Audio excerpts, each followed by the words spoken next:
instead of worrying about the stuff you didn't get done. Common problem, right?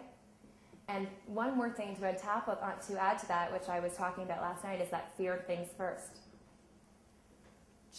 Before you prioritize, choose the one thing on your list that scares you the most, or that you dread the most, or that's going to take up the most time, whatever it may be, the thing that you would like to get done, do it first. Don't think about it, just do it. The more you think about it, the more you put it off, then you're going to put it off even more and more and more. Because like I said, you can make as many excuses as you want, and you will believe in every one of them, and that thing that you fear the most will never get done. It'll just sit here. So get that thing done first. And then prioritize. Figure out what should be done today versus tomorrow or the next day or next week.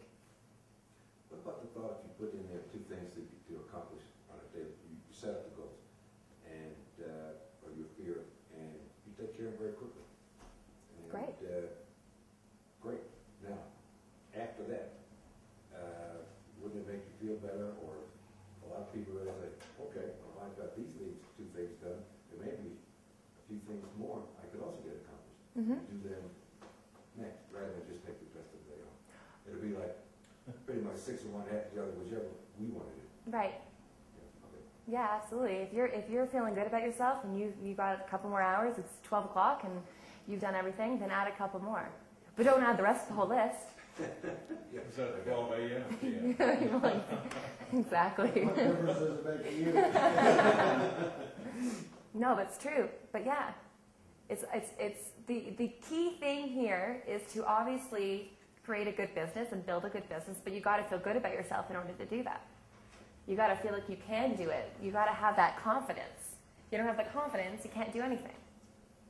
And it's funny. It'll be a reciprocal relationship, because you'll need self-confidence to get out there for the first time and do your 2 things. When you do those 2 things well, your confidence will increase. Well, guess what? Now you're going to set an even challenging goal, a more challenging goal, a more difficult goal. Maybe 3 things instead of 2 things on the list. And then it'll go back and forth like this. So that law of reciprocity will flow in there as well.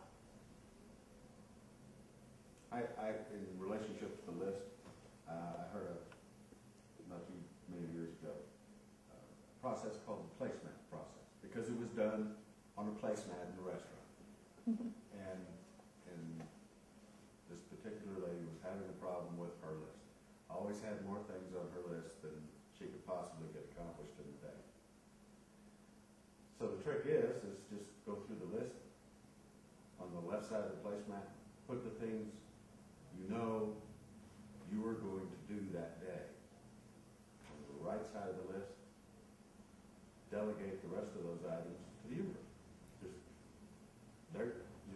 put it out there, and then focus on the things that you're going to do. Mm-hmm. It's amazing how the things that you put on the right side of the list end up getting done, whether you do them or not. Mm-hmm. You talk about focus on